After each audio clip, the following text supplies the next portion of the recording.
Hey there. Tonight we're doing something a little different, a little patriotic. You know the Founding Fathers. You know the Declaration of Independence. You know the stirring speeches and the noble cause and the triumph of revolution against impossible odds. You've heard that story 1,000 times, and it's mostly bullshit. Here's what the history books don't tell you. The revolution was won by ordinary soldiers who were cold, hungry, unpaid, and slowly dying from diseases that could have been prevented if anyone in Congress gave a shit. 8 years of it. 8 years of marching, starving, watching friends die from typhus and dysentery, and then being discharged with nothing but a worthless certificate, and the knowledge that nobody would ever remember your name. Tonight, you're not becoming a founding father. You're not signing declarations or shaking hands with Lafayette. You're not leading cavalry charges or giving speeches that echo through history. Instead, you're waking as one of thousands of ordinary continental soldiers. You're spending the next 8 years cold, hungry, unpaid, and surrounded by disease. You're watching desertion rates climb so high that shooting men as examples stops working. You're fighting for liberty while having absolutely none yourself. And at the end, when the British finally surrender and the war is won, you'll feel nothing but exhaustion and the hollow knowledge that no one will remember what it cost. This isn't a story about heroes. This isn't a story about glory or patriotism or the birth of a nation. This is a story about what happens between the famous battles and the stirring rhetoric. This is the reality of being an ordinary continental soldier from 1777 to 1783. Before we begin, if you're new here, hit subscribe. Leave a comment about which historical nightmare you'd like to experience next. And if you're already here, thank you for coming back. Now, dim the lights. Get comfortable. Put your phone on silent. We're about to spend 8 years in the Continental Army. And trust me, you're going to want to be relaxed for this. Let's begin. It's December of 1777, and you're marching into a place called Valley Forge. You've been marching for days. Weeks, really, if you count the retreat from Philadelphia after the British took the city in September. Your shoes, if you can still call them that, are held together with strips of cloth and optimism. Your feet are bleeding, not metaphorically, actually bleeding. The frozen ground has worn through whatever leather remained, and now every step leaves a small red stain in the snow. The cold has worked its way through your coat, which isn't much of a coat anymore. More of a suggestion of a coat, a memory of warmth. The fabric is so thin you can see through it in places. The buttons are gone. You've tied it closed with rope. The army you're part of has lost nearly every major engagement this year. Brandywine in September, Germantown in October, Philadelphia itself, which the British now occupy while you march away from it. General Howe and his officers are sleeping in actual beds right now, in heated rooms, eating roasted meat and drinking wine. They're comfortable. You are not comfortable. You're marching toward a winter encampment 20 miles northwest of Philadelphia, Valley Forge. It's not a fort. It's not even a town. It's just a stretch of Pennsylvania countryside with some hills, a creek, and access to a forge that gives the place its name. Washington chose it because it's defensible, high ground, clear sightlines, close enough to Philadelphia to monitor British movements, but far enough away that they probably won't bother attacking. That's the strategic thinking. The reality is, you're walking into 6 months of hell that will kill more men than every battle you fought this year combined. You arrive as the sun sets on December 19th. The light is failing. The temperature is dropping. Your breath comes out in clouds. The camp is half built. Some huts are up crude log structures that look like they might collapse if you lean on them. Most aren't finished.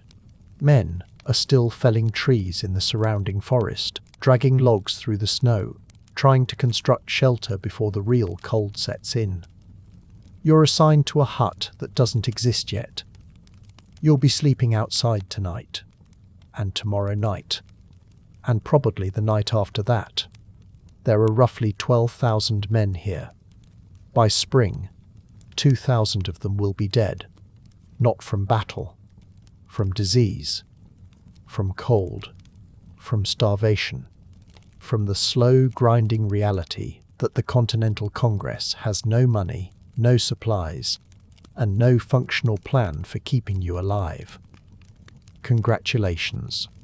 You're part of something historic. You're also freezing. The first night at Valley Forge, you don't sleep. You can't. The cold won't let you. You're huddled near a fire with a dozen other men, pressed close enough to share body heat, far enough from the flames that you're still shivering. The ground beneath you is frozen solid. You can feel it through your thin blanket, if you can call it a blanket. It's more of a rag. A scrap of wool so worn you can see through it. The fire helps.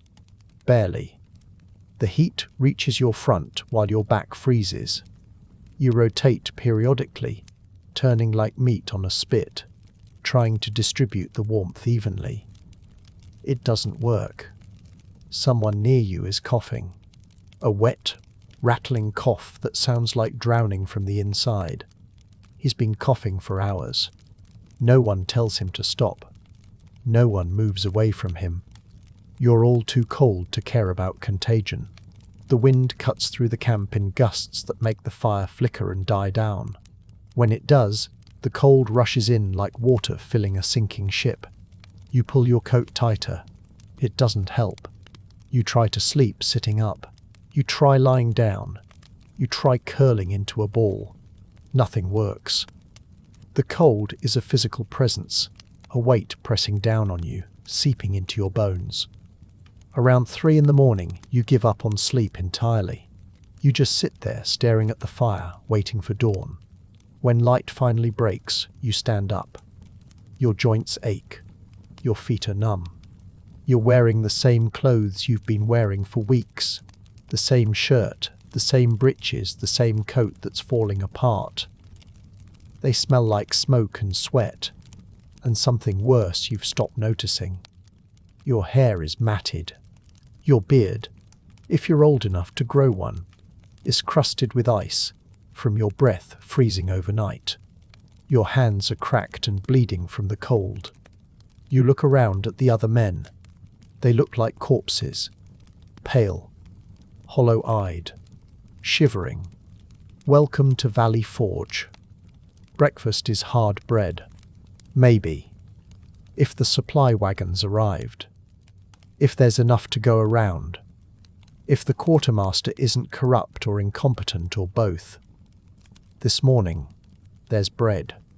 A piece roughly the size of your fist, handed out by a sergeant who looks as miserable as you feel. The bread is so hard you could use it as a weapon. You have to soak it in water-melted snow, really, to make it chewable.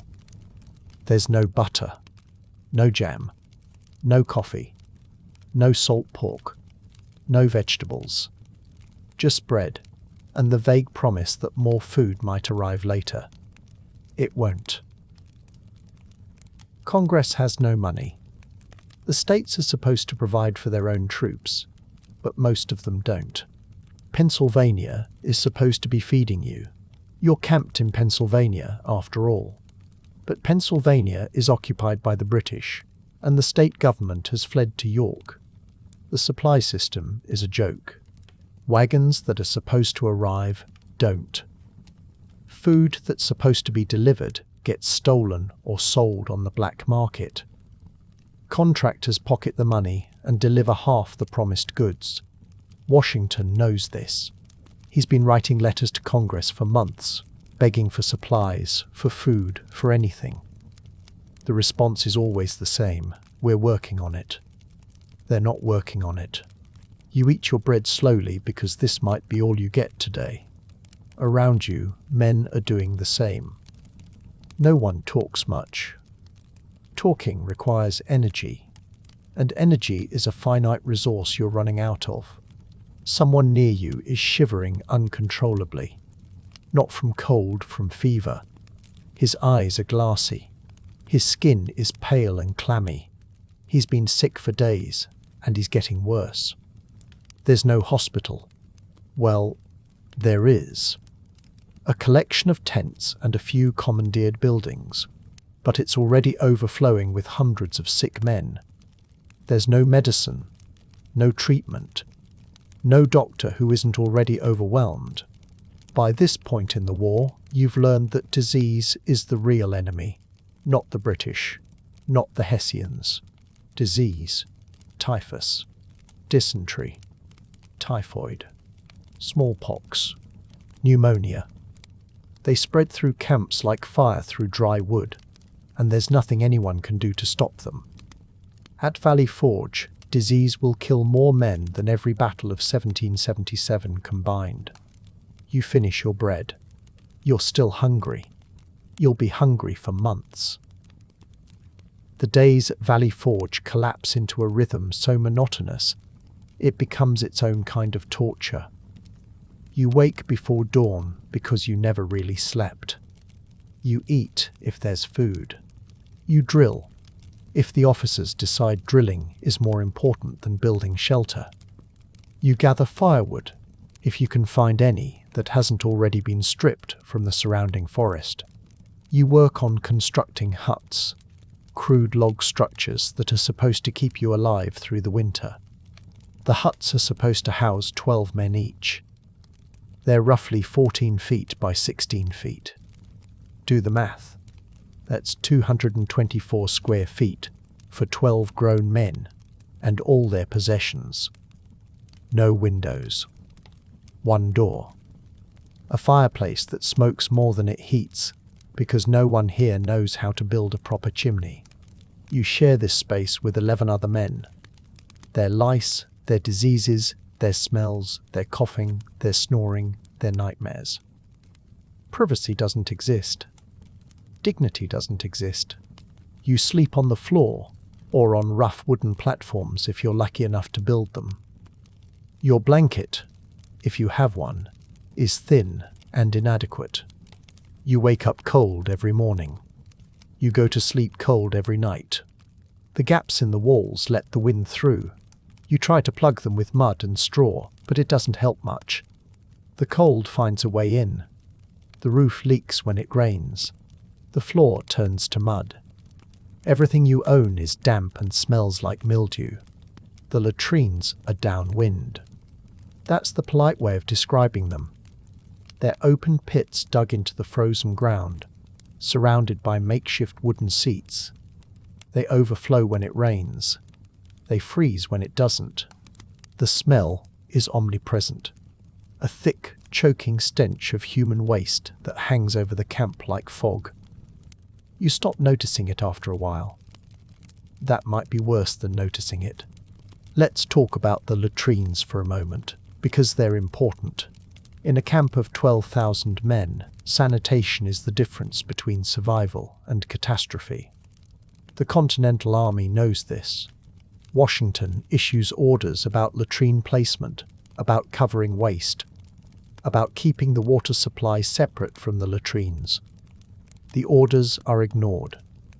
Men are too tired, too cold, too sick to walk to the latrines. They relieve themselves wherever they can. The camp becomes contaminated. The water supply becomes contaminated. Dysentery spreads. Dysentery is what happens when you drink water contaminated with fecal matter. It starts with stomach cramps. Then comes the diarrhea. Violent, uncontrollable, dehydrating. You lose fluids faster than you can replace them. You become weak, delirious. If you're unlucky, you die. Hundreds of men at Valley Forge will die from dysentery. You watch it happen.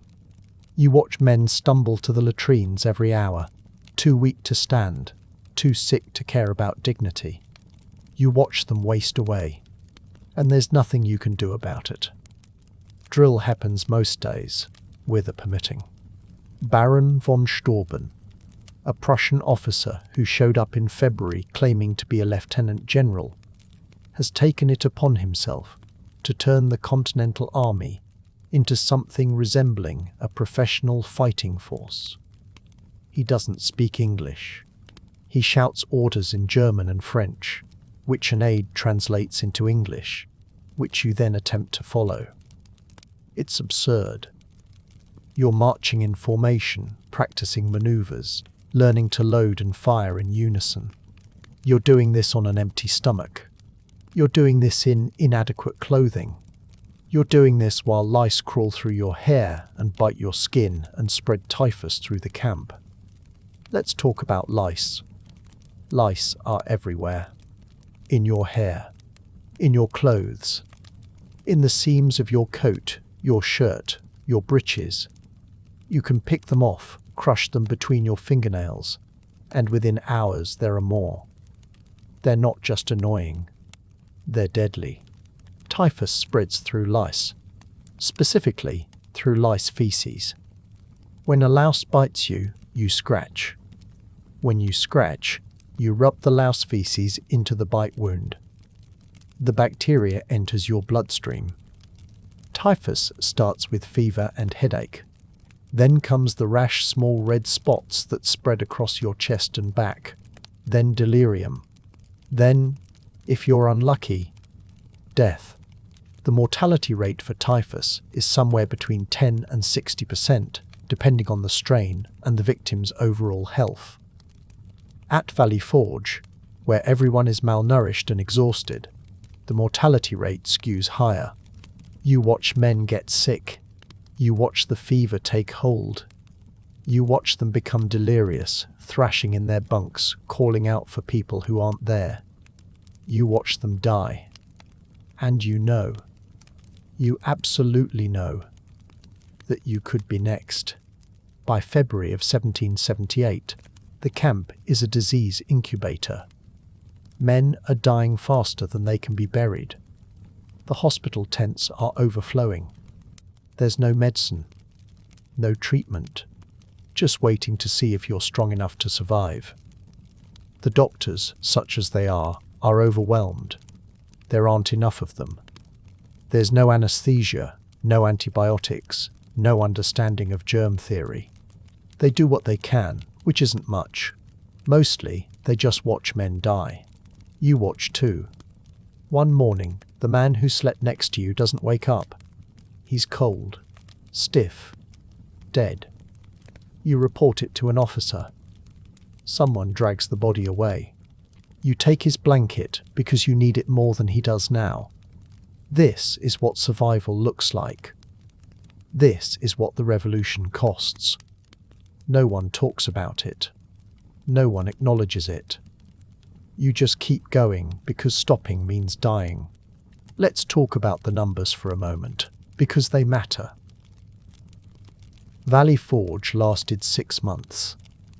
December 1777 to June 78. Roughly 12,000 men entered the camp. By the time spring arrived, somewhere between 1,700 and 2,000 of them were dead. That's a mortality rate of roughly 15 to 20%. 1 in 5 men who walked into Valley Forge didn't walk out. The causes were predictable. Typhus spread by lice, dysentery from contaminated water and unsanitary conditions, typhoid from the same, pneumonia from the cold and damp, smallpox, because inoculation wasn't universal. Congress knew this was happening. Washington wrote letters begging for supplies, for food, for medicine. He described men dying in droves, described the lack of clothing, described soldiers marching barefoot through the snow leaving bloody footprints. The response was inadequate. Congress had no money. The continental currency was collapsing. The states were supposed to provide for their own troops, but most didn't. The supply system was broken. Contractors were corrupt. The logistics were impossible. This is the reality of fighting a revolution. The cause is noble. The rhetoric is stirring.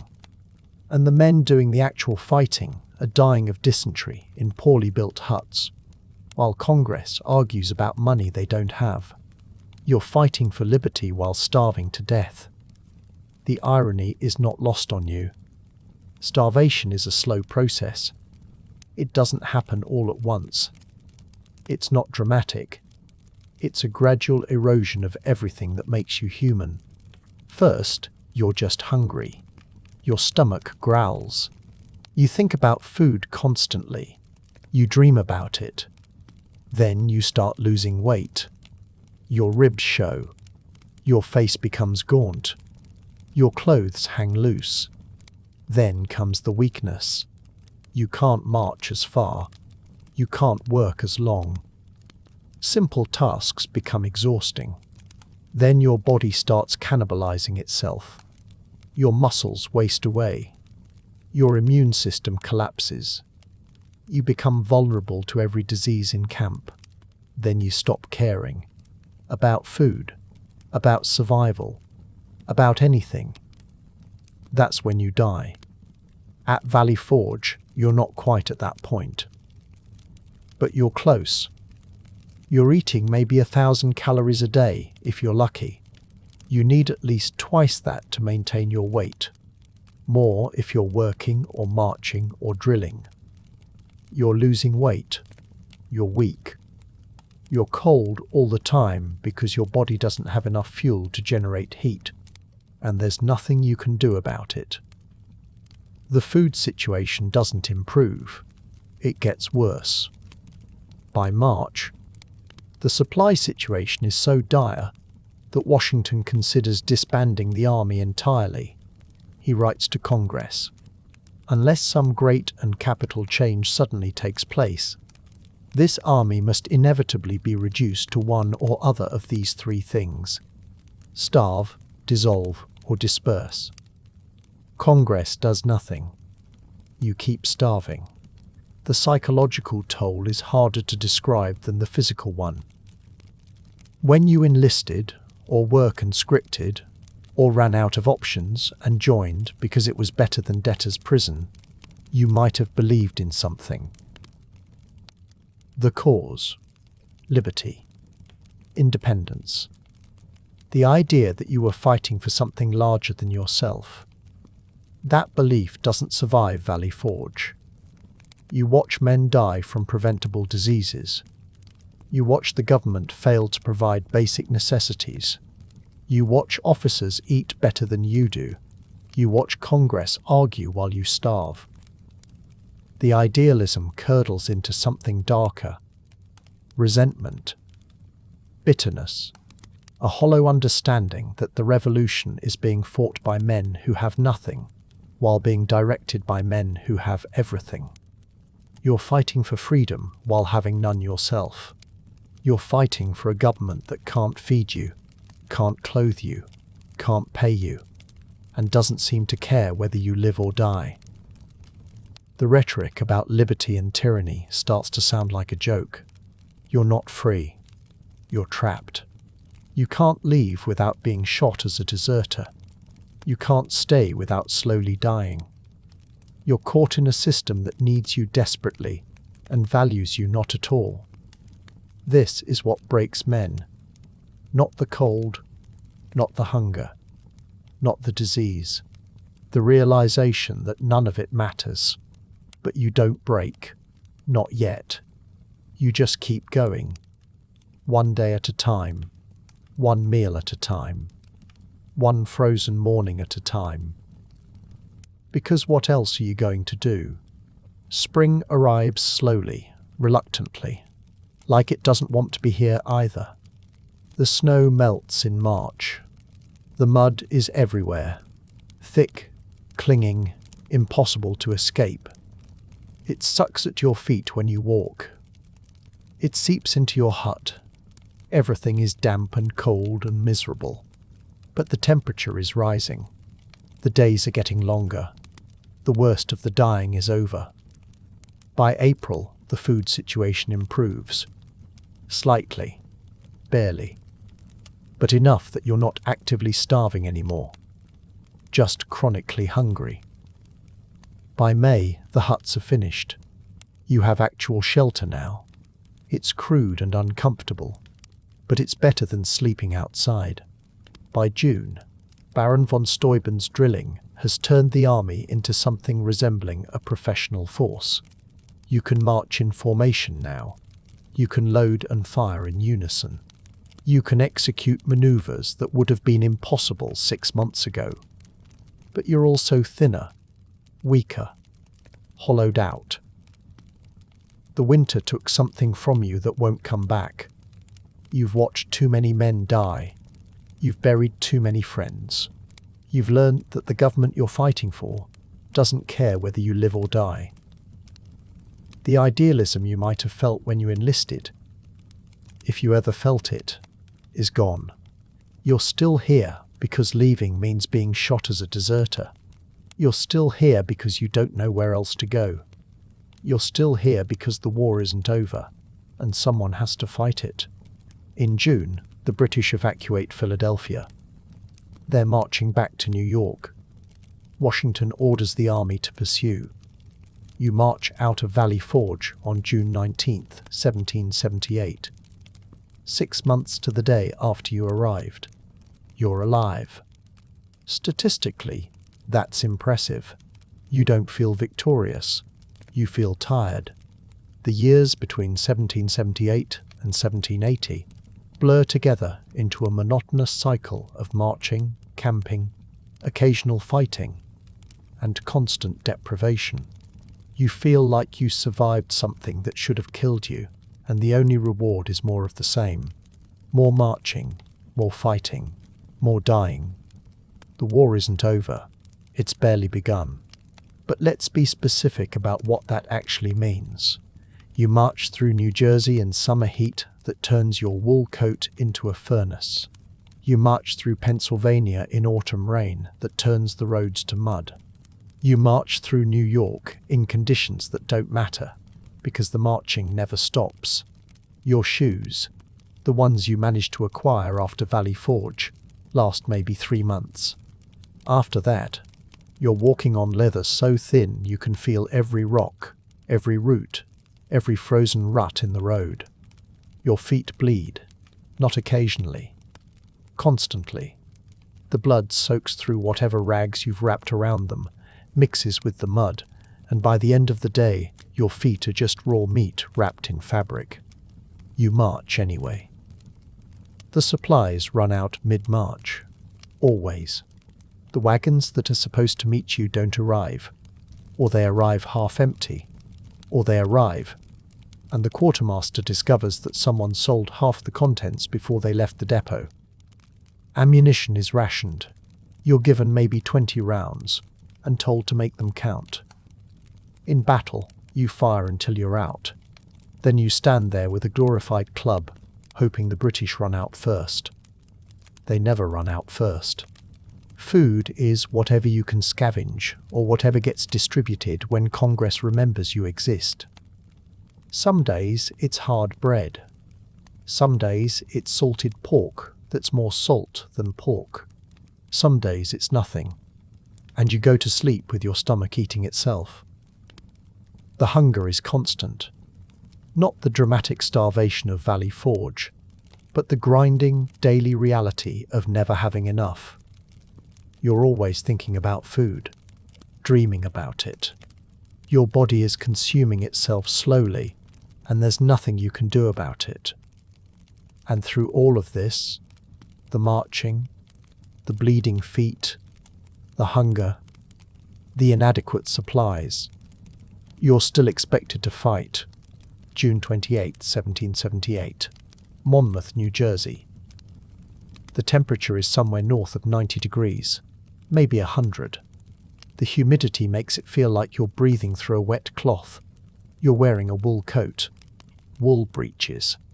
You're carrying a musket, ammunition, a bedroll, whatever supplies you own. The weight is crushing. The British are retreating from Philadelphia to New York. Washington decides, this is the moment to engage them. You march toward the sound of artillery. The battle is chaos. Not the organized chaos of formations and tactics, just chaos. Units get separated. Orders get confused. The heat is killing men faster than the British are. You watch soldiers collapse mid-march. Just drop. Heat stroke. Exhaustion. Dehydration. They fall and don't get up, and you step over them because stopping means you fall too. The fighting happens in waves. You fire. You reload. You fire again. The smoke is so thick you can't see 20 feet. The heat is so intense you feel like your brain is cooking inside your skull. Men are dying around you. Some from bullets, more from the heat. You see a soldier vomit, collapse, convulse, and die without a single wound on him. The battle lasts all day. By evening, both sides are too exhausted to continue. The British withdraw during the night. Washington claims victory because the British left the field. The British claim victory because they successfully retreated to New York with their army intact. Both sides are lying. Nobody won. Hundreds of men died, more from heat than combat, and nothing changed. The British still control New York. The Continental Army still controls nothing that matters. You survived. Again. You don't feel victorious. You feel like you're trapped in a war that can't be won and can't be ended. The pattern repeats. March. Camp. Fight occasionally. Survive. The British control the cities. New York, Charleston, Savannah. The Continental Army controls the countryside, which means you control mud and trees and the occasional farm that's already been stripped bare by both armies. Neither side can deliver a decisive blow. The British can't crush the Continental Army because it just dissolves into the countryside when pressed.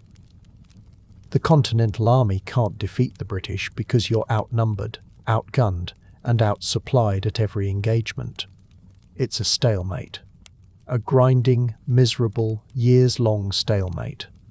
And through it all, you're still not being paid. Let's talk about money, because this is where the revolution really starts eating itself. Congress promised wages when you enlisted. $5 a month for a private, more for sergeants and officers. Actual money. Payment for your service. You haven't seen $1 in months, maybe years depending on when you joined. Congress has no money. The continental currency, the paper money they print to fund the war, is collapsing. Inflation is so bad that the currency becomes a joke. By 1779, it takes 40 continental dollars to equal $1 in hard currency. By 1780, it's 75 to 1. By 1781, it's 225 to 1.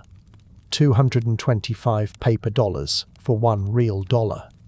Your pay, when it arrives, which is almost never, is worthless. You can't buy food with it. You can't buy clothes with it. Merchants won't accept it.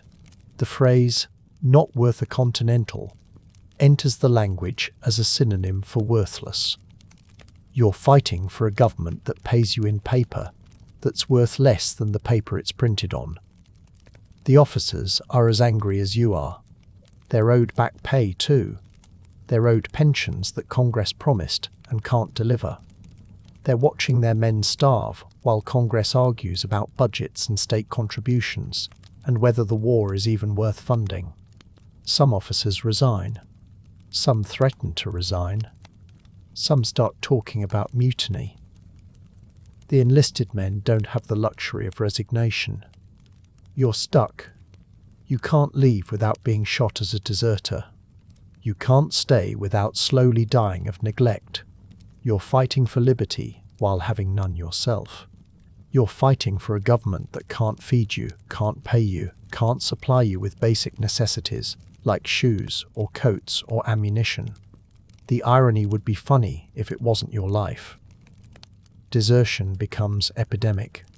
By 1780, roughly 20 to 25% of the Continental Army has deserted. 1 in 4 men. Maybe more. The numbers are hard to track because record keeping is inconsistent, and officers have incentives to underreport losses. You watch it happen constantly. Men just walk away.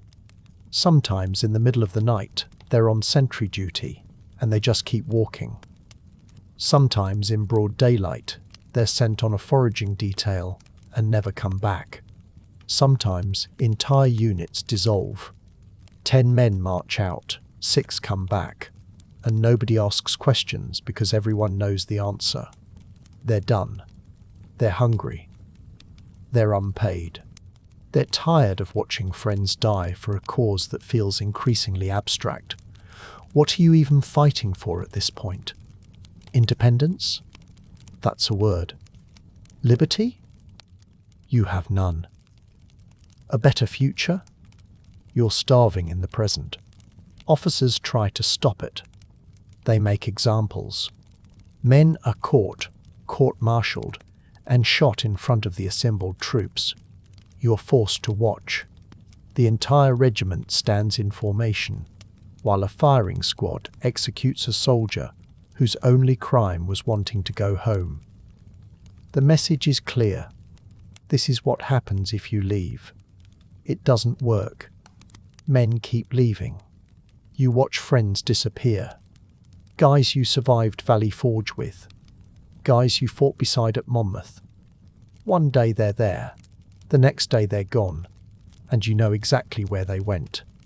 Home. Or somewhere that isn't this. Anywhere that isn't this. You understand completely. The logic is airtight. The war has been going on for years. There's no end in sight. The British are still here, still well-fed, still professional, still winning more than they're losing. The Continental Army is still ragged, still starving, still unpaid, still dying from disease more than combat. Why stay? You don't have a good answer. You stay anyway. Maybe it's inertia. Maybe it's fear of what happens if you're caught. A firing squad isn't a pleasant way to die. Maybe it's because you've been doing this so long, you've forgotten how to do anything else. Maybe it's because leaving requires making a choice, and you're too exhausted to choose. Or maybe it's because the alternative is admitting that the last 3 years were for nothing, and your brain won't let you accept that. So you stay. And you watch others leave. And you don't blame them. Winter of 1780 to 1781 is worse than Valley Forge. You're camped at Morristown, New Jersey. The cold is deeper. The worst winter in living memory, people say. The snow is heavier. The supplies are even more inadequate than they were 3 years ago. Congress still has no money. The states still aren't providing. The supply system is still broken. You're wearing the same coat you wore at Valley Forge. More holes than fabric now, held together by hope and string. Your shoes are gone. You've wrapped your feet in rags, and whatever scraps of leather you can scavenge. The huts are the same as before. 12 men crammed into 200 square feet. Dirt floor. Inadequate fireplace that smokes more than it heats. The smell of unwashed bodies and sickness and despair. Food is scarce. Some days there's nothing. You boil bark and eat it because it's something to put in your stomach. You're so hungry you stop feeling hungry. Your body just aches. Your ribs show. Your face is gaunt. Men are dying again. Not as many as Valley Forge. You've learned some lessons about sanitation and disease prevention, but enough. Disease. Starvation. Cold. the same causes, the same preventable deaths. The morale is lower than it's ever been, lower than Valley Forge, which at least had the novelty of being the first winter. This is the fourth winter. The fourth year of war. The fourth year of promises that Congress will fix things, will send supplies, will pay you. They won't. You know they won't. Everyone knows they won't. And then, in January of 1781, the Pennsylvania Line mutinies. It starts on New Year's Day. 1781. Soldiers of the Pennsylvania Line. Roughly 1,500 men initially, but the number grows. March out of camp. They're armed. They're organized. They're done. They're not deserting. That's important. They're not running away. They're marching toward Philadelphia, where Congress is supposed to be, to demand what they're owed. Pay. Supplies. Discharge for men whose enlistments have expired. Some of these soldiers signed up for 3 years and have been kept for 4 or 5 because Congress won't release them. Basic respect.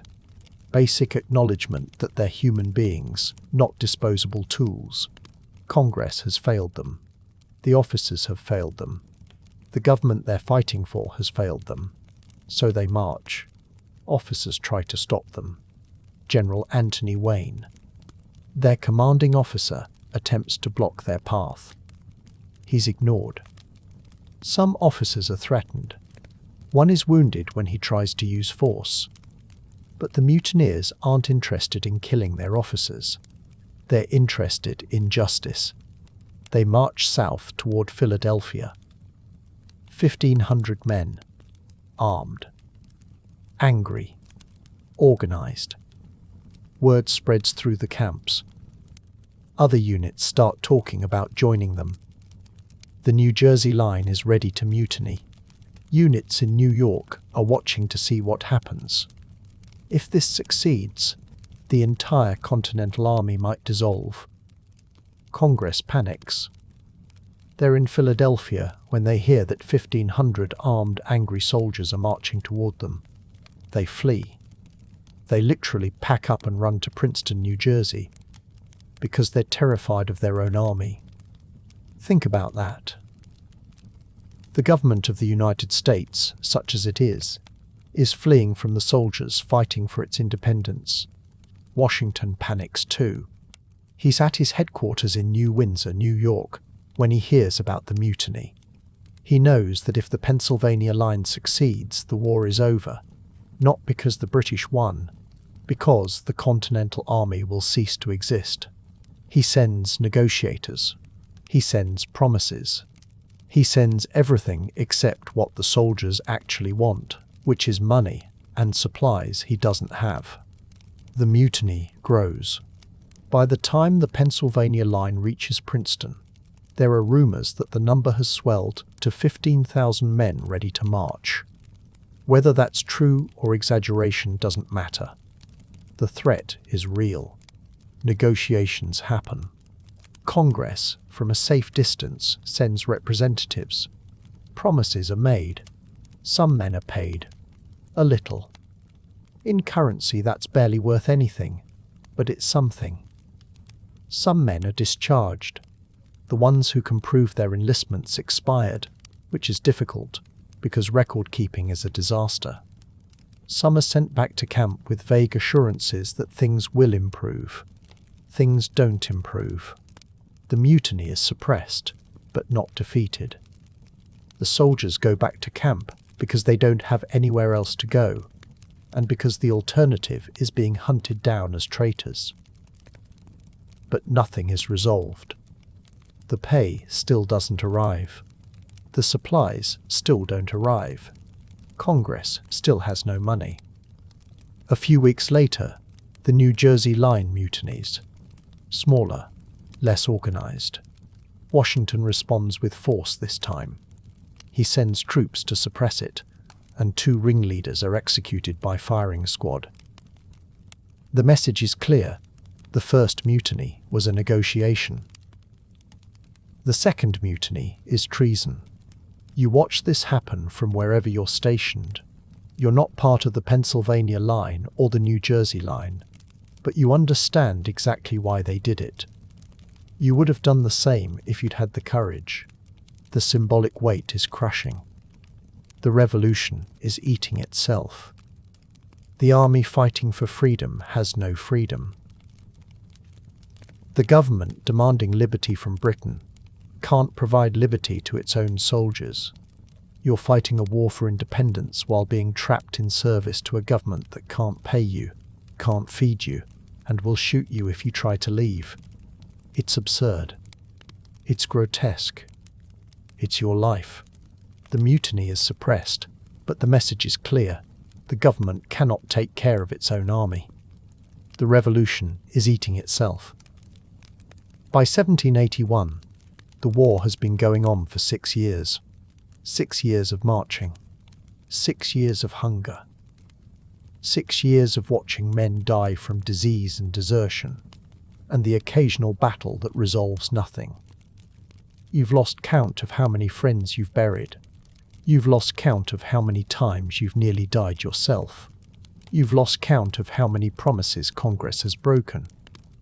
The British are still here. They control New York.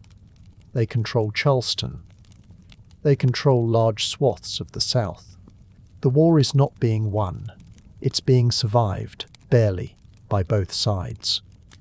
Let's talk about Charleston for a moment, because it matters. May of 1780.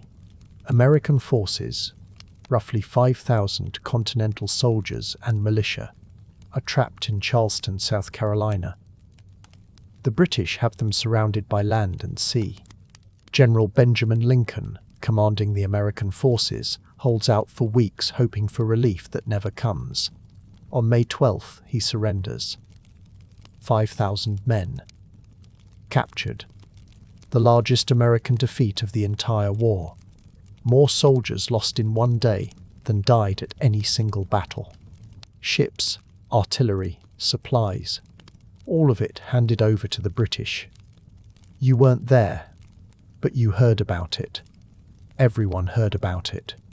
The news spread through the camps like disease. The British are winning. The Continental Army is barely holding on. The South is collapsing. After Charleston, the British sweep through South Carolina and Georgia. They win at Camden in August. They win at Waxhaws. They're methodically crushing American resistance in the South while the Continental Army sits in the North, too weak to do anything about it. Congress has no response, no reinforcements, no supplies, no plan. The war is being lost. Slowly, inevitably. The British have the resources, the training, the supply lines. The Continental Army has desperation and the vague hope that something will change. And yet, somehow, the war continues. Then, in the fall of 1781, something does change. Rumours spread through camp. The British are trapped in Virginia. General Cornwallis has fortified Yorktown, a small port town on the Chesapeake Bay. The French fleet, the actual French Navy with actual warships, has arrived and cut off his escape by sea. Washington is marching south with the Continental Army and French reinforcements. This might be it. The final battle. The decisive engagement that ends the war. Or it might be another Charleston. Another disaster. Another reason to wonder why you're still here. You march south. Through New Jersey. Through Pennsylvania. Through Maryland. Through Virginia. It takes weeks. Your feet bleed through the rags wrapped around them. You're still hungry. You're still unpaid. You're still wearing clothes that are more whole than fabric. But there's a sense, faint, fragile, almost too dangerous to acknowledge, that maybe this time it will matter. You arrive at Yorktown in late September. The siege begins. Yorktown is not a battle in the traditional sense. It's not Bunker Hill or Saratoga or any of the engagements where men charge and die dramatically. It's a siege, which means it's slow, methodical, boring in the way that only war can be boring. Long stretches of tedium punctuated by moments of terror. You dig trenches, parallel trenches specifically, running in lines toward the British fortifications. The first parallel is dug at night, 600 yards from the British lines. You're out there with shovels, moving dirt, trying not to think about the fact that British artillery could open up at any moment and turn you into a red smear in the mud. The British do fire. Occasionally. Men die. Not many, but enough. You keep your head down. You dig. You survive. The trenches are deep enough to stand in, wide enough to move through. They're connected by zigzag approach trenches that let you move closer to the enemy without being shot. It's engineering. It's science. It's the kind of organized, professional warfare that the Continental Army has never been good at. Except this time, you have the French. Let's talk about the French for a moment. They arrive in their crisp, white uniforms, well-fed, well-equipped, looking like actual soldiers instead of the ragtag collection of farmers and labourers that makes up the Continental Army. They have artillery, real artillery, heavy siege guns that can punch through fortifications. They have engineers who know what they're doing. They have supply lines that actually function. The contrast is humiliating. You're standing next to a French soldier who's probably your age, and he's wearing a coat that fits, boots that aren't falling apart, and he's been paid recently enough that he's not thinking about food every waking moment. You're wearing rags and hunger, and the psychological weight of 6 years of this. The French are polite about it. They don't comment on the state of the Continental Army. They just do their jobs with the kind of professional competence that makes it clear why they're here. Because without them, you'd lose. The siege continues. You move artillery into position. Heavy guns dragged through mud, positioned in the trenches, aimed at the British fortifications.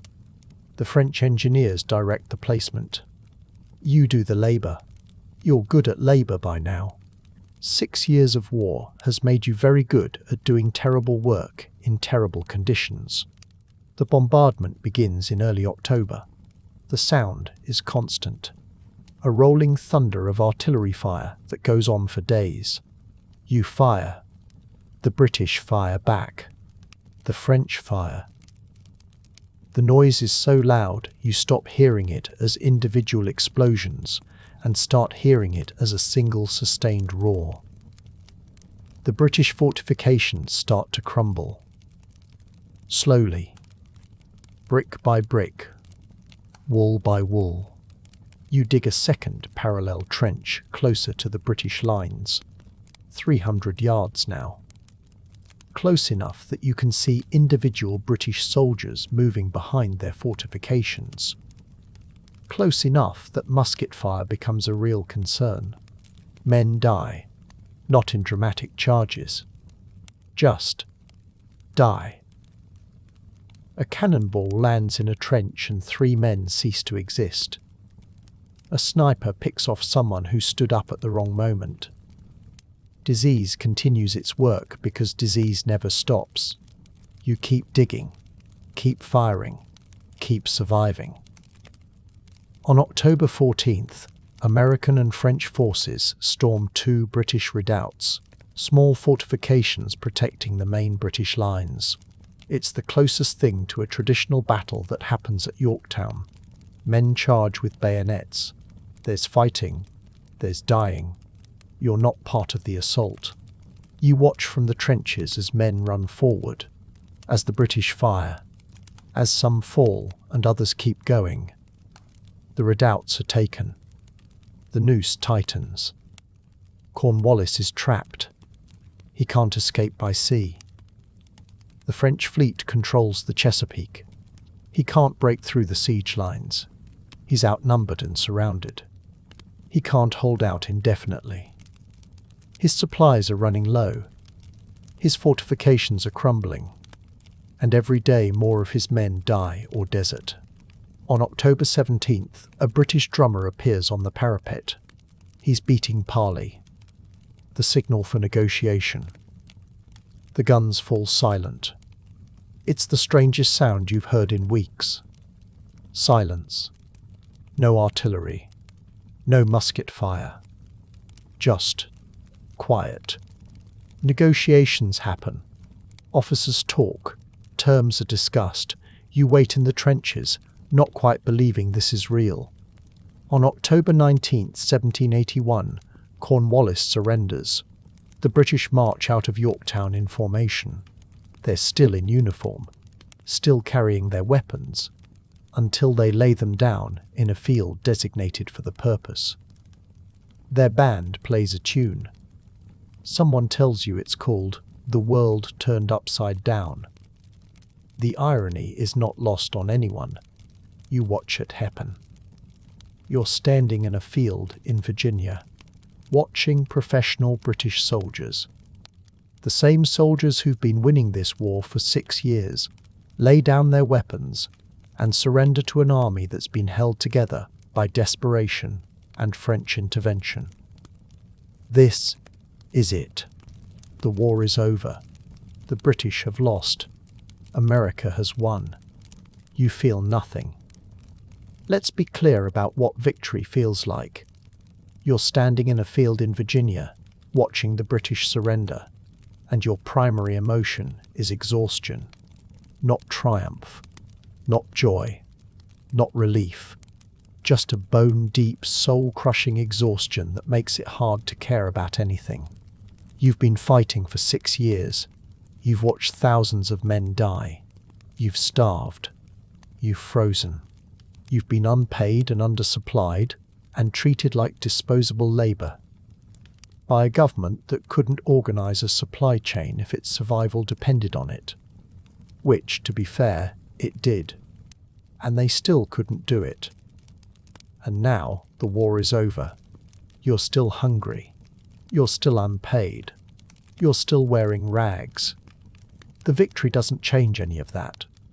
The British are surrendering. And all you can think about is whether there will be food tonight. Whether Congress will finally pay you. Whether you'll ever be able to go home. The answer to all of those questions is probably not. This is what triumph feels like. Empty. Hollow. Like you survived something that should have killed you, and the only reward is the knowledge that you survived. Congress will eventually negotiate a peace treaty. The British will leave. America will be independent. The Founding Fathers will be celebrated. Paintings will be commissioned. Speeches will be given. None of that helps you right now. You're exhausted. You're hollow. You've given 6 years of your life to this cause, and the cause has given you nothing in return, except the vague promise that maybe, someday, someone will remember. They won't. Not really. They'll remember Washington. They'll remember the officers. They'll remember the grand narrative of liberty and independence. They won't remember you. This is what triumph feels like. Empty. The war is over, but you're not going home yet. The army doesn't disband immediately.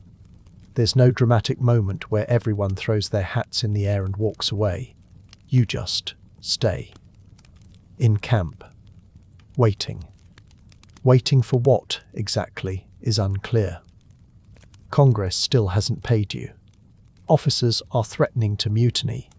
Again, because they're owed years of back pay and pensions that were promised and never delivered.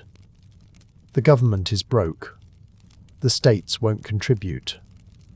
The entire structure is on the verge of collapse. You spend 1782 in camp. Then most of 1783, just waiting. The war is over. Technically, the fighting has stopped. But you're still here, still unpaid, still living in inadequate shelter, still eating inadequate food. It's almost worse than the war. At least during the war, there was a purpose, a reason to suffer. Now you're suffering for no reason, except that Congress can't figure out how to discharge an army it can't pay. The officers are furious.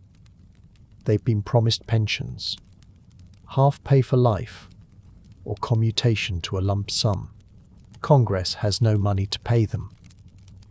The states refuse to contribute. The officers start talking about marching on Congress and demanding what they're owed. In March of 1783, a group of officers circulates anonymous letters calling for the army to refuse to disband until they're paid. It's called the Nuber Conspiracy. Washington himself has to intervene, giving a speech where he pulls out his reading glasses and says he's grown old in service to his country. It's very moving. It doesn't pay anyone. The conspiracy dissolves. The officers back down. You keep waiting. In June of 1783, soldiers, not officers, enlisted men like you, march on Congress in Philadelphia. They surround Independence Hall and demand payment. They're armed. They're angry. They're done waiting. Congress flees. Again. They literally pack up and run to Princeton, New Jersey, because they're terrified of their own soldiers. Think about that. The government you fought for, the government you spent 6 years defending, is so weak, so broke, so incompetent, that it can't even protect itself from the men who won its independence. The soldiers are eventually dispersed. Promises are made. Nothing changes. You keep waiting. Eventually, finally, discharge papers arrive. You're given a certificate, a piece of paper promising future payment in land or currency. The certificate is worth almost nothing. You know this. Everyone knows this. The continental currency is worthless. The government has no money. The promise of future payment is a joke. You take it anyway because it's all you're getting. You walk away from camp in late 1783. 8 years. You've been doing this for 8 years. You enlisted, or were conscripted, or ran out of options. In 1775 or 1776. And now it's 1783. And you're walking away with a piece of paper that's worth less than the paper it's printed on. You're wearing the same clothes you've been wearing for years. You have no money, no job, no prospects. The war took 8 years of your life and gave you a certificate and the vague promise that maybe someday someone will care. They won't. You start walking. Maybe toward home, if you still have one. Maybe towards somewhere new. It doesn't matter much. The world has moved on. People don't want to hear about the war. They don't want to hear about Valley Forge or Morristown or the men who died from typhus.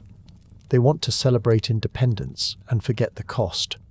You carry the weight of what you witnessed, the friends you buried, the hunger, the cold, the betrayal of a government that couldn't take care of its own soldiers.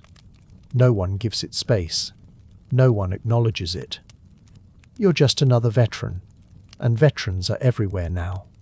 Thousands of men walking away from camps with nothing, trying to figure out how to be normal again. You don't know how to be normal. You've forgotten what normal is. You walk through towns where people are rebuilding, starting businesses, getting married, having children, living normal lives that don't involve wondering whether you'll eat today or whether the man sleeping next to you will die of typhus before morning. You don't know how to do that anymore. You don't know how to care about normal things. You don't know how to sleep without the sound of coughing or the smell of disease or the weight of knowing that tomorrow might be the day you die. The war is over. You won. America is free. And you're alone with the cost. Let's talk about what the history books don't tell you. They tell you about Valley Forge, but they frame it as a triumph of perseverance, a story of American resilience. They don't tell you about the 2,000 men who died there. They don't tell you about the lice and the dysentery and the starvation. They don't tell you about the men who deserted because they couldn't take it anymore and were shot for trying to leave. They tell you about Yorktown, but they frame it as a glorious victory, a decisive American triumph. They don't tell you about the years of grinding attrition that came before. They don't tell you about Charleston and the 5,000 men captured. They don't tell you about the desertion rates, 20 to 25% of the army just walking away. They don't tell you about the mutinies or the fact that the Continental Army was always one bad winter away from collapse. They don't tell you that you won mostly because the French showed up and the British made mistakes, and luck played a larger role than anyone wants to admit. They tell you about the Founding Fathers and their noble ideals: liberty, independence, the pursuit of happiness. They don't tell you about the ordinary soldiers who did the actual fighting and dying. They don't tell you about the men who were never paid, never honoured, never remembered. You were one of those men. You fought for 8 years. You survived disease and starvation and cold. You watched friends die. You watched the government fail you repeatedly. You watched the revolution eat itself from the inside while Congress argued about money they didn't have. And at the end, you walked away with nothing. A worthless certificate. A body that's broken. A mind that can't forget. This is the reality of revolution. This is what it costs. Not in grand speeches or stirring rhetoric, but in individual lives ground down by deprivation and neglect. You gave everything. The cause gave you nothing, and history moved on without noticing. You're walking now, away from camp, away from the war, towards something you can't quite name. Your feet hurt. They've hurt for years, but this is different. This is permanent.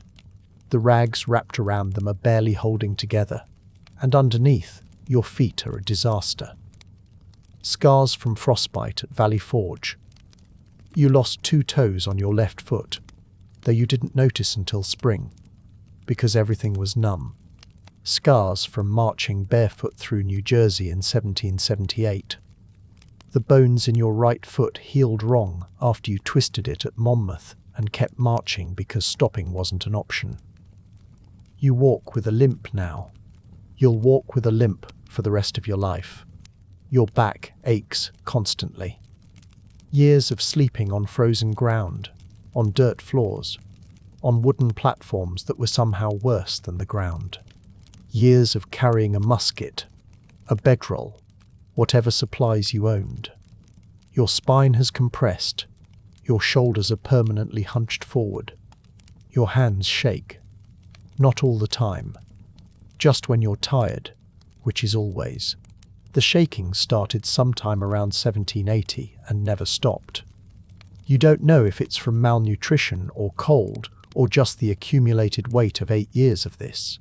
Your lungs are damaged. You caught pneumonia at Morristown and survived, but you've never breathed quite right since. Cold air makes you cough. Exertion makes you wheeze. You sound like an old man, and you're not even 30. Your teeth are loose. Scurvy, probably, from years of inadequate diet. You've lost 3 already. The rest will follow.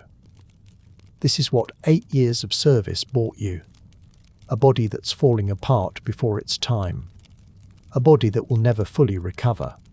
A body that will remind you, every single day for the rest of your life, what you gave up for a cause that couldn't be bothered to feed you. The road is long. The sun is setting. You keep walking because stopping requires making a decision about where to stop. and you're too exhausted to decide anything. Your mind doesn't work the way it used to. You're hypervigilant, constantly scanning. Every sound registers as potential threat. A branch snapping in the woods makes you flinch. A dog barking in the distance makes your heart race. The sound of footsteps behind you makes you turn, hand reaching for a weapon you're no longer carrying. You can't trust anyone. Not really. You learned that lesson too well. The government lied. Officers lied. Contractors lied. Everyone who promised you anything failed to deliver. The only people you could trust were the men standing next to you, and most of them are dead now. You can't sleep properly. When you do sleep, you dream. The dreams are always the same. Valley Forge. The smell of disease. The sound of coughing that never stops. Men dying in the huts. The cold that worked its way into your bones and never left. You wake up gasping, disoriented, not sure where you are or what year it is. It takes minutes to remember that the war is over, that you're not in camp anymore, that you're safe. Except you're not safe. You'll never be safe again. Safety is a concept that stopped making sense somewhere around 1779. You pass other veterans on the road. You recognize them immediately. It's not the clothes. Everyone's clothes are terrible. It's something else. The way they walk. The way they hold themselves. The hollowness in their eyes. You make eye contact with one. A man, maybe your age, maybe older. It's hard to tell. The war aged everyone. He nods. You nod back. That's the entire conversation. There's nothing to say. You both know exactly what the other has been through. You both know that no one else will ever understand. You pass a group of 3 walking together. They're talking quietly. You catch fragments. Congress still hasn't. Worthless paper. Nowhere to go. You keep walking. You don't join them. You've spent 8 years surrounded by people. You're done with people. Another veteran is sitting by the side of the road, just sitting, staring at nothing. You recognize that look. You've seen it in the mirror. The look of someone who survived and doesn't know what to do with survival. You keep walking. The civilians you pass seem impossibly naive. They're worried about normal things. Crops, weather, the price of grain. They're planning futures, getting married, having children, building lives. They have no idea, no concept of what you've lived through, no understanding of what it means to watch 2,000 men die in 6 months from preventable diseases, no comprehension of what it's like to be so hungry your body starts eating itself. They thank you for your service. Some of them. The thanks are hollow, performative. They say the words because they're supposed to, not because they mean anything. Thank you for fighting for our freedom, they say. You nod. You don't tell them that you didn't fight for their freedom. You fought because you were trapped. Because deserting meant being shot. Because you didn't know how to do anything else anymore. You don't tell them that their freedom cost you everything and gave you nothing. You don't tell them that you're broken, and they're grateful, and the gratitude means less than nothing. You just nod and keep walking. You try to find work. The problem is you have no skills, not real skills, not skills that translate to civilian life. You can march, you can drill, you can load and fire a musket in formation, you can dig trenches, you can survive on almost no food, you can sleep in terrible conditions, you can watch people die without falling apart. None of that helps you get a job. You try a farm. The farmer takes one look at you. The limp, the shaking hands, the way you flinch at sudden sounds, and tells you he's not hiring. You try a shop. The shopkeeper asks what experience you have. You tell him you were in the Continental Army. He thanks you for your service and tells you he's looking for someone with actual trade skills. You try a tavern. The owner says he'll give you work washing dishes. The pay is almost nothing. You take it because almost nothing is more than you have now. You last 3 days. The noise, the crowd, the shouting, the laughter is too much. You can't handle being around that many people. You can't handle the chaos. Your hands shake so badly you drop a plate and it shatters. The owner fires you. Politely. He thanks you for your service. You keep walking. Let's talk about luck for a moment. The British should have won. By every logical measure, they should have crushed the Continental Army. They were better trained. Professional soldiers with years of experience, not farmers and labourers who learned to march by doing it badly until they did it less badly. They were better fed. Actual supply chains that functioned. Ships bringing food and ammunition and clothing from England. They never went hungry. They never marched barefoot through snow. They were better equipped. Real uniforms. Real weapons. Real artillery. Everything the Continental Army had to beg Congress for, and usually didn't get. They were better led. Officers who knew what they were doing. Tactics that made sense. Strategy that wasn't just survive until something changes. They should have won. They didn't win because they made mistakes. Because they underestimated how long the Continental Army could survive on nothing. Because they fought a war of occupation in a country too large to occupy. Because the French showed up and tipped the balance just enough. They didn't lose because America was better. They lost because they got tired of fighting a war that was costing too much for too little gain. The revolution was won by attrition, by outlasting, by being too stubborn or too stupid or too trapped to quit. You won by accident, by luck, by the British deciding it wasn't worth it anymore. That's the truth no one wants to hear. The war wasn't won by noble ideals or superior tactics or American exceptionalism. It was won by chaos and chance, and the British making a cost-benefit analysis that didn't favour continued occupation. You fought for 8 years. You gave everything. And you won because the other side got bored. The absurdity would be funny if it wasn't your life. You have a certificate in your pocket, discharge papers, a promise of future payment in land or currency. The certificate is worthless. You know this. Everyone knows this. The continental currency collapsed. The government has no money. The states won't contribute. The promise of future payment is a joke. A piece of paper promising something that doesn't exist and probably never will. But it's more than worthless economically. It's worthless symbolically. This is what your service is worth. This is what 8 years of your life amounts to.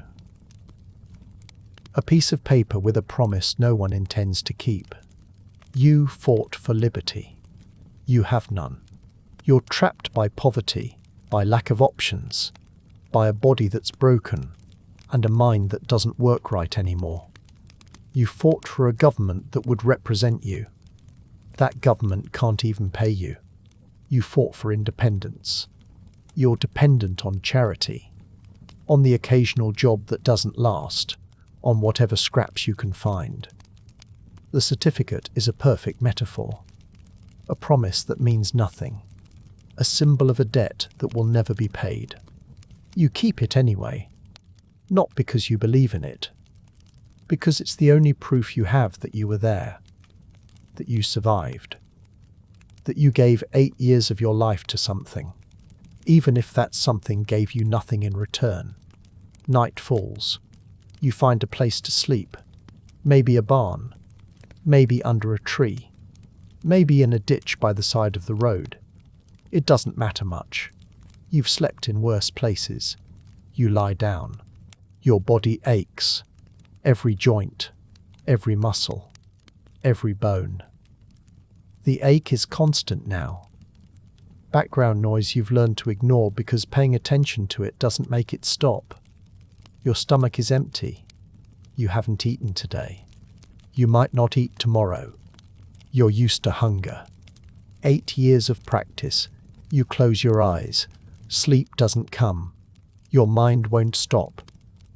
It cycles through memories you don't want. Valley Forge. The man who slept next to you who died in his sleep, and you took his blanket. Monmouth. The heat. The bodies. Morristown. The cold. The mutiny. The executions. You try to think about something else. Anything else. It doesn't work. You hear sounds. A branch moving in the wind. An animal in the underbrush. Normal sounds. Safe sounds. Your body doesn't believe they're safe. Your heart races. Your breathing quickens. You're back in camp. On sentry duty.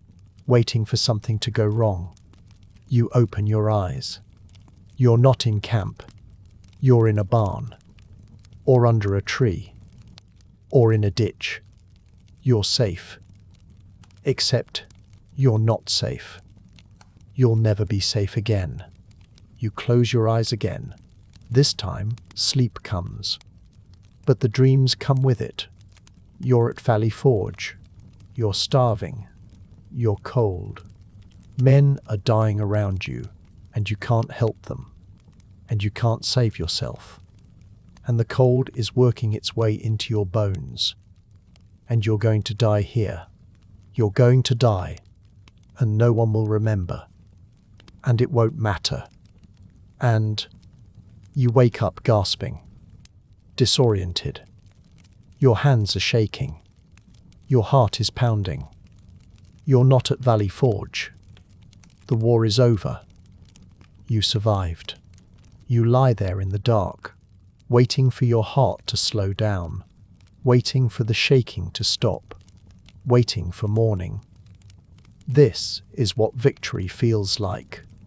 Nightmares. Hypervigilance. The inability to rest. You won the war. Congratulations. Now try to sleep. Let's talk about what you thought would happen when the war ended. You thought, insofar as you allowed yourself to think about it at all, that discharge would mean going home. That there would be some ceremony maybe, some acknowledgement. That Congress would settle accounts, pay what was owed, and you'd walk away with enough to start over. You thought the government you'd spent 8 years defending would at least pretend to care whether you lived or died after the fighting stopped. You were wrong about all of it. The war ends in 1783. Officially, the Treaty of Paris is signed in September. American independence is recognized. The British are leaving. It's over. You're still in camp. Still waiting. Still unpaid. Still living in the same inadequate huts, eating the same inadequate food, wearing the same clothes that are more whole than fabric. Nothing changes except the justification for why you're still here. Congress can't figure out how to disband an army. It never figured out how to pay. The states won't contribute funds. The treasury is empty, has been empty for years. The continental currency is worthless. Nobody has a plan. So you wait. The officers are losing their minds. They've been promised pensions, half pay for life, or commutation to a lump sum equivalent to 5 years' full pay. It was supposed to be their reward for sticking it out, for not abandoning the cause when everything was falling apart. Congress has no money to pay them. The states refuse to contribute. The promise was a lie, and everyone knows it now. By early 1783, the officers are talking openly about mutiny. Not the enlisted men this time, the officers. The men who are supposed to maintain order. They're drafting letters, holding meetings, discussing whether to march on Congress and demand what they're owed. In March, anonymous letters circulate through the officer corps, calling for the army to refuse to disband until they're paid. It's called the Newburgh Conspiracy, and it nearly works. Washington himself has to intervene.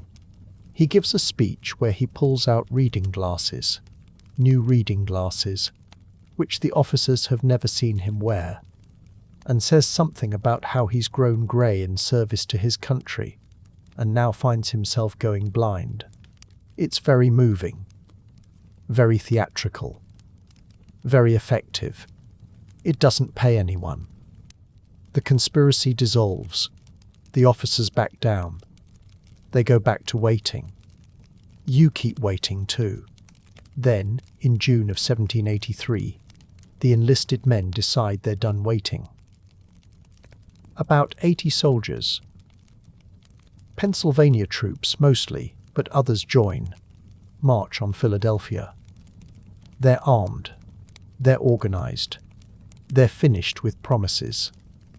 They surround Independence Hall, the same building where the Declaration of Independence was signed, the same building where Congress meets. They block the doors. They demand payment. Congress is inside, in session, when the soldiers arrive. The soldiers aren't subtle about their intentions. They want their back pay. They want their discharge bonuses. They want what they were promised, and they're not leaving until they get it. Congress panics. These are the same men who spent 8 years fighting for American independence. The same men who survived Valley Forge and Morristown and Yorktown. The same men who made the revolution possible. And Congress is terrified of them. The soldiers stand outside for hours. Congress debates what to do. Some members want to negotiate. Some want to call in other troops to suppress the mutiny, which is insane because those troops might join the mutineers.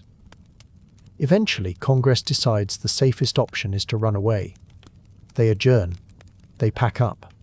They flee Philadelphia and reconvene in Princeton, New Jersey, because they're too frightened to stay in the same city as their own army. Think about that.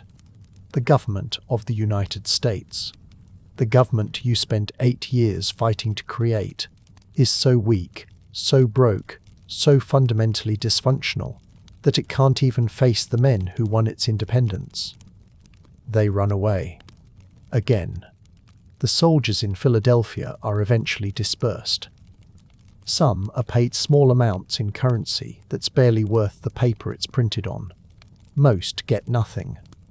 Promises are made. The promises are lies. You weren't in Philadelphia for the mutiny. You were still in camp somewhere, still waiting for your own discharge. When it finally comes, it's anticlimactic. You're given a certificate. A piece of paper. It's called a final settlement certificate, or sometimes just a discharge certificate. It promises future payment, either in hard currency or in land grants out west. The certificate is worth almost nothing. The continental currency has collapsed so completely that it's become a punchline. The phrase, "not worth a continental," enters the language as a synonym for worthless. Your certificate is denominated in this worthless currency, or it promises payment at some undefined future date when Congress has money, which is never. Some soldiers try to sell their certificates immediately. Speculators buy them for pennies on the dollar, sometimes as little as 10 or 15 cents per dollar of face value. The speculators are betting that someday, maybe, Congress will honor these debts at full value. The soldiers are betting that someday never comes, and they need to eat now. You hold on to yours for a while, not because you believe in it, because selling it feels like admitting that 8 years of your life were worth 15 cents on the dollar. Eventually you sell it anyway, because you need to eat. The land grants are even more of a joke. Congress promises land out west, Ohio mostly, or other territories that aren't really under American control yet. Hundreds of acres per soldier, depending on rank and length of service. It sounds generous until you realize the land doesn't exist. Not in any practical sense. The land is occupied by Native Americans who have no interest in leaving. The land has no infrastructure, no roads, no towns, no way to get there or survive once you arrive. The land is often already claimed by speculators or state governments or other soldiers whose grants overlap with yours. And even if you could get there, even if you could claim it, you have no money to develop it. No tools, no seed, no livestock. You're a broken veteran with no resources trying to homestead in a wilderness. Most soldiers never even try to claim their land grants. They sell the rights to speculators for a fraction of the value and walk away. You do the same. So you walk away from the army with nothing. A few coins from selling your certificate. No pension. No back pay. No meaningful compensation for 8 years of service. You try to find work. This is where you discover that your skills are worthless. You can march in formation. You can load and fire a musket. You can dig trenches. You can survive on almost no food. You can sleep in terrible conditions. You can endure cold and disease and deprivation. None of that translates to civilian employment. You try farms. Farmers look at you. The limp, the shaking hands, the way you flinch at sudden sounds, and tell you they're not hiring. They want workers who are healthy, who can put in a full day's labor without breaking down. You're not that anymore. You try shops and trades. Shopkeepers ask what skills you have. You tell them you were in the Continental Army. They thank you for your service and tell you they need someone with actual trade experience. Carpentry, blacksmithing, couriering. Skills you don't have because you spent 8 years learning how to kill people and survive on nothing. You try taverns and inns. Some will hire you for menial work, washing dishes, hauling barrels, cleaning. The pay is almost nothing. The work is exhausting. You can't keep up. Your body is broken from years of malnutrition and exposure. You're 30 years old and you move like you're 60. You get fired. Politely. They thank you for your service. You keep moving. Town to town. Looking for work. Looking for anything. You pass other veterans on the roads. You recognize them immediately. The same hollow look. The same limp. The same desperation. Some have found work. Most haven't. Some have families who took them back. Most don't. Some have given up entirely and are just drifting, waiting to die. You're all in the same situation. You fought for a government that promised you everything and gave you nothing. You won a war and lost your lives in the process. The rhetoric of the revolution rings hollow now. Liberty, independence, the pursuit of happiness. All men are created equal. You fought for those words. You believed in them, or at least you believed in something. Now you understand what they actually meant. Liberty for property owners. For men wealthy enough to have a stake in the new government. Not for you. You're free in the sense that you're not a slave, but you're trapped by poverty and lack of options and a body that's falling apart. Independence. For the colonies. For the merchant class that didn't want to pay British taxes. Not for you. You're dependent on charity, on whatever work you can find, on the occasional handout from people who feel guilty about what was done to you. the pursuit of happiness for people who have the resources to pursue anything. Not for you. You're pursuing survival. That's all you have energy for. All men are created equal, except the ones who fought the war are worth less than the paper their discharge certificates are printed on. The revolution wasn't about you. It was never about you. It was about wealthy colonists who didn't want to pay taxes to Britain and decided to frame their tax dispute as a moral crusade for liberty. It was about merchants and landowners and lawyers who wanted control of their own affairs and needed an army to win it for them. You were the army. You were the tool. You were disposable. And now that the war is won, you're disposed of. Let's talk about what happened to the other continental soldiers, the ones who survived. Most never received the pensions they were promised. Congress established a pension system in 1783, but it was means-tested and difficult to access. You had to prove you were destitute. You had to prove you'd served. You had to navigate a bureaucracy that didn't want to pay you. Most veterans couldn't do it. They were illiterate or semi-literate. They had no records of their service. They had no money to travel to wherever they needed to go to file claims. They gave up. The land grants were never properly distributed. Speculators bought up most of the certificates. The land that was distributed was often worthless or impossible to access. Veterans who tried to claim their land found it already occupied or legally contested, or so remote that getting there would cost more than the land was worth. By the 1800s, most Continental Army veterans were living in poverty. Some were in almshouses, what passed for welfare in early America. Some were begging. Some had just disappeared into the margins of society, forgotten. In 1818, 35 years after the war ended, Congress finally passed a pension act that provided some relief to surviving veterans. By then, most were dead. The ones who were still alive were in their 60s or 70s, broken and destitute. Too little, too late, and still means tested. You won't live to see 1818. You know that. Your body is failing. Your lungs don't work right. Your teeth are falling out. You're malnourished and exhausted, and you've been sick more often than not since you left the army. You'll die young. Probably in your 40s, if you make it that long. Probably alone. Probably poor. This is what you get for winning the revolution. The psychological weight of understanding this, of realizing you were lied to from the beginning, is crushing. You weren't fighting for liberty.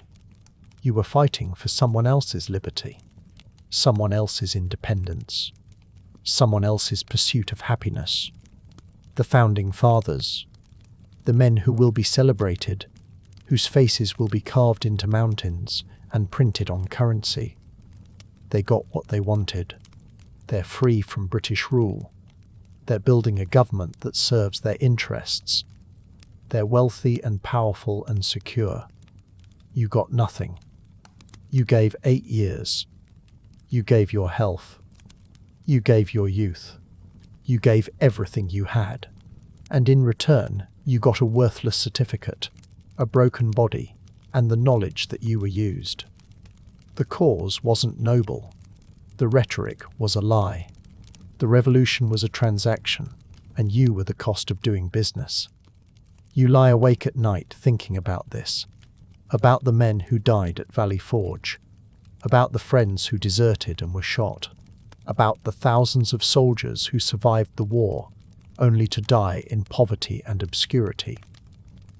You think about the officers who got their pensions eventually, who became politicians and landowners, and respected members of society.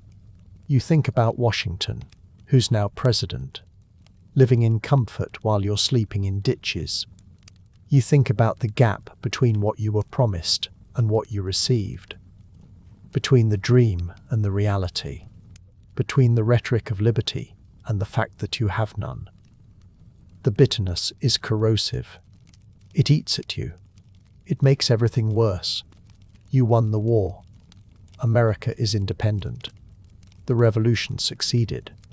And you're lying in a barn with nothing to show for it except scars and nightmares and the certain knowledge that you were betrayed. This is what victory looks like. This is what triumph costs. You gave everything. The cause gave you nothing. And history will forget you were ever here. Let's be clear about what this all means. The war is over. America is independent. The British are gone. The founding fathers are celebrating. Congress is arguing about what kind of government to build. The future is being written. And you're lying in a ditch with a broken body and a broken mind, and nothing to show for 8 years of sacrifice. You fought for liberty. You have none. You're trapped by poverty and trauma and a government that can't be bothered to pay you. You fought for independence. You're dependent on charity and luck, and whatever work you can find that doesn't require a functional body or a stable mind. You fought for a better future.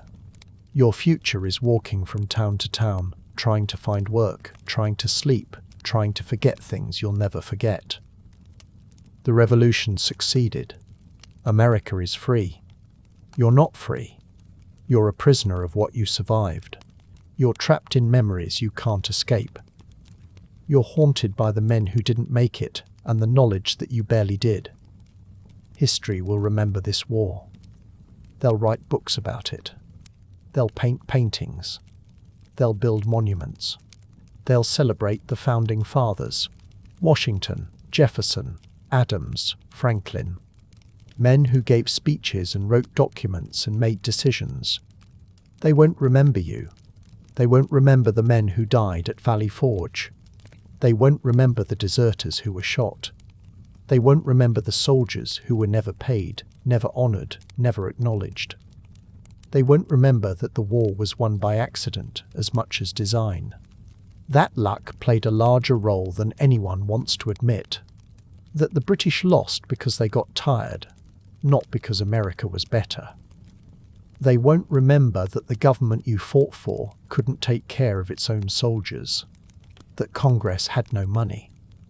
That the supply system was broken. That men starved and froze and died from preventable diseases while politicians argued about budgets. They won't remember the mutinies. The desertion rates. The fact that the Continental Army was always one bad winter away from collapse. They'll remember the myth. The noble struggle. The triumph of liberty over tyranny. The birth of a nation. They won't remember the cost, not the real cost, not the individual lives ground down by deprivation and neglect, not the men who gave everything and got nothing. They won't remember you. You're walking now, away from the war, towards something you can't name. Your feet hurt. Your body is broken. Your mind doesn't work right anymore. The war is over. You won. This is what triumph feels like. Empty. Hollow.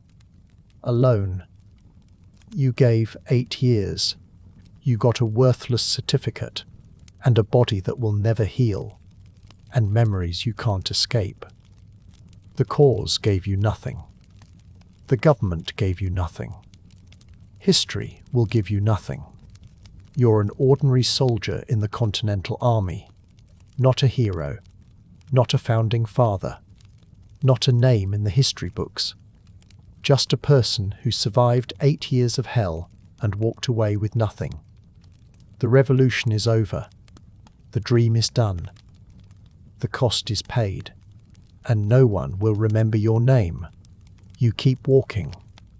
Because what else are you going to do? The sun sets. Night falls. You find a place to sleep. You close your eyes. Tomorrow you'll keep walking. Toward something. Away from something. It's all the same. The war is over. America is free. And you're alone with the weight of what it cost. Congratulations. You won. Now try to sleep. Welcome to the trade.